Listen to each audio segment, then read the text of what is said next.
अल्लाहुम्मा सल्लि अला मुहम्मद व अला आले मुहम्मद कमा सल्लैता अला इब्राहीम व अला आले इब्राहीम इन्नका हमीदुम मजीद। अस्सलामु अलैकुम व रहमतुल्लाहि व बरकातुहू। मैं हकीम नज़ीर अहमद चौधरी नज़ीर दवाखाना चुनिया से आपकी खिदमत में हाज़िर हूँ। नाज़रीन, सबसे पहले आज हम बात करेंगे कि क्या जो हम छोटे बच्चों को एंटीबायोटिक्स दे रहे हैं, क्या उनसे कुव्वत मुदाफ़त कम नहीं होती? क्या उनके इस्तेमाल से आपके बच्चे का मदाफ़ती निज़ाम जो है वो कमज़ोर नहीं होता? और क्या एलोपैथिक अद्वियात जो एंटीबायोटिक्स अद्वियात हैं उनका इस्तेमाल करना ही लाजम है? इसके अलावा कोई हल नहीं है? इसके अलावा हल तो ज़रूर है। फ़र्ज़ करें मैं आपको मिसाल देता हूँ कि आपके बच्चे को खुदा न खास्ता अगर नज़ला हुआ तो आपने उसको हाइपोटेंसी एंटीबायोटिक्स दी, जिसकी वजह से नज़ला तो फ़ौरन रुक गया, लेकिन क्या वो दोबारा नहीं होगा? ऐसा हरगिज़ नहीं है। वो नज़ला दोबारा भी हो सकता है, उसी सीज़न में हो सकता है, अगले साल हो सकता है, लेकिन अगर उसकी जगह पे आप हर्बल अद्वियात का इस्तेमाल करेंगे तो नज़ला फ़ौरन तो नहीं रुकेगा, कुछ घंटे कुछ दिन तो ले जाएगा, लेकिन मदाफ़ती निज़ाम बिल्कुल कमज़ोर नहीं होगा। अब आप लोगों ने मेरा साथ देना है और इंशाअल्लाह हमने अपने तमाम पाकिस्तानी भाइयों को सही अद्वियात जो हैं वो बतानी हैं ताकि वो उनका इस्तेमाल करें और हमेशा तंदुरुस्त और सेहतमंद रहें। आज मेरा जो टॉपिक है वो डायग्नोजेशन है। डायग्नोजेशन क्या है कि जब तक कोई भी मर्ज़ मुकम्मल तौर पर उसकी तशख़ीस ना हो जाए कि क्या वो किस वजह से मर्ज़ या अलामत आपको हो रही है, तब तक उसका इलाज ना करें।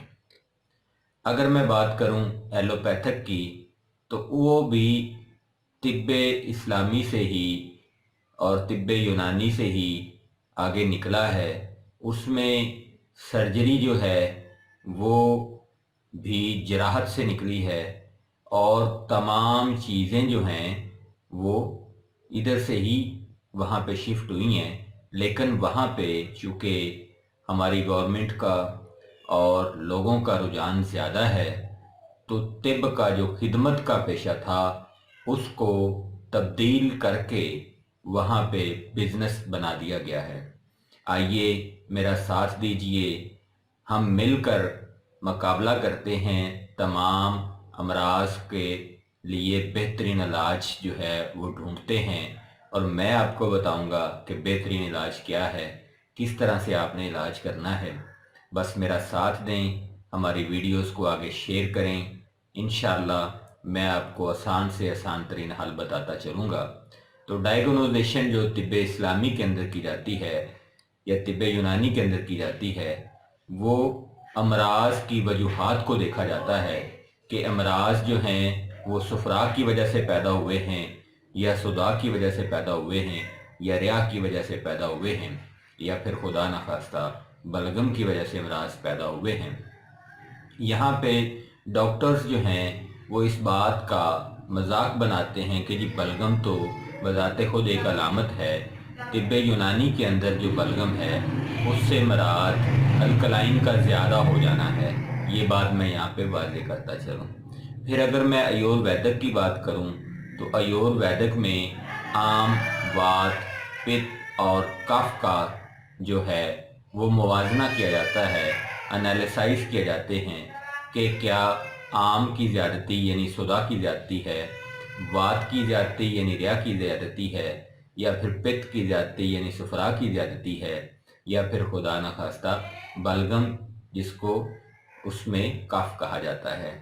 फिर अगर मैं नज़रिया मुफरदुल अज़ा की बात करूं तो वहाँ पे सबसे पहले जो है वो ज़लात को, फिर उसके बाद गदद को, फिर उसके बाद गदद के दो हिस्से हैं, गदद नाकला और गदद जाज़बा, उनको मद्देनज़र रखा जाता है और फिर वहाँ पे असाब को मद्देनज़र रखा जाता है। देखा जाता है कि अमराज कहाँ पे हैं, कौन सी ऐसी चीज़ जो है वो जिस्म इंसानी में बढ़ गई है और कौन सी कम हो गई है। ये देखना एक ताबीब के लिए बहुत ज़रूरी होता है, उसके बाद वो उसका इलाज करता है। इसके लिए मुख्तलिफ़ अलामात जो हैं उनको भी मद्देनज़र रखा जाता है, जैसे ज़ुबान के ऊपर का कलर, अगर वो सुर्ख है तो फिर वो ज़ुबान जो है वो सुदावी ज़ुबान है। अगर वो ज़्यादा ब्लैकिश शेड में चला गया है तो वो सुदावी है। अगर ज़्यादा खुश्क और ज़ुबान खुश्क होती है और ऊपर से सुर्ख तेज़ कलर है तो उसका मतलब है कि वो रई ज़ुबान है। और फिर अगर ज़ुबान के ऊपर सफ़ेदी है तो इट्स मीन कि वहाँ पे असाबी प्रॉब्लम्स हैं या बलगमी प्रॉब्लम्स हैं या कफ के प्रॉब्लम्स हैं। फिर अगर वो ऊपर से येल्विश है यानी उसका कलर पीला है तो इसका मतलब ये हुआ कि वहाँ पे सुफरावी प्रॉब्लम है या पित्त के प्रॉब्लम हैं, या फिर अगर उसको हम देखें तो वहाँ पे हम उसको गुदी प्रॉब्लम भी कह सकते हैं। तो ये डायग्नोजेशन होगी जी ज़ुबान से। इसके बाद डायग्नोजेशन जो सबसे इम्पोर्टेंट समझी जाती है वो पल्स डायग्नोजेशन होती है कि पल्स जो है उसकी स्पीड क्या है, किस स्पीड से चल रही है, कलाई के किस हिस्से पर मौजूद है, ऊपर है या नीचे है। फिर इस तरह से देखा जाता है कि वो उसकी बीट्स जो हैं वो पोरों के साथ किस हिसाब से टकरा रही हैं। फिर इसी तरह से यूरिन को मद्देनज़र रखा जाता है, यूरिन के कलर जो हैं उनको मद्देनज़र रखा जाता है। यूरिन का जो वहाँ पे कलर है उसको जांचा जाता है, उसकी मकदार को देखा जाता है। फिर इसके साथ साथ हम जो है वो मैदा को भी मद्देनज़र रखते हैं। बल्कि मैं तो यहाँ पे ये कहूँगा कि मैदा जो है अगर वो बिल्कुल फिट है, आपको खुराक जो है वो सही तरह से हज़म हो रही है और वो आपके जिस्म का हिस्सा बन रही है, तो आप अल्लाह का और खुदा का, मालिक का शुक्र अदा करें कि अल्लाह पाक ने आपको सेहत दी हुई है।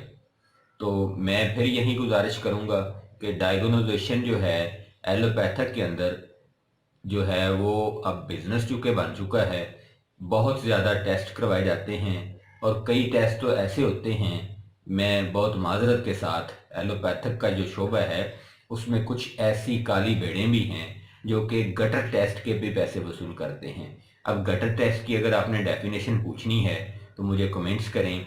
यहाँ स्क्रीन के ऊपर मेरे तमाम जो है सोशल मीडिया के लिंक्स भी मौजूद हैं, मेरा जो ईमेल एड्रेस है वो भी है और इसके अलावा मेरा राब्ता नंबर भी है। आप मुझसे पूछ सकते हैं कि गटर टेस्ट क्या है। और इसके बाद अगर मैं आपको बताऊं कि कई प्राइवेट हॉस्पिटल्स और क्लिनिक्स के अंदर ऐसा होता है कि आपको अजाफी जो पैसे हैं वो आपसे चार्ज किए जाते हैं जबकि आपको फ़ायदा नहीं होता।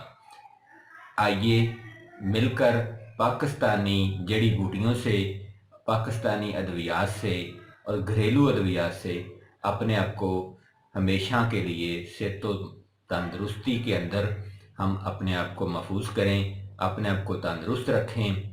मुझे अपनी दुआओं में याद रखें। फ़ी अमानिल्लाह। अल्लाह हाफ़िज़।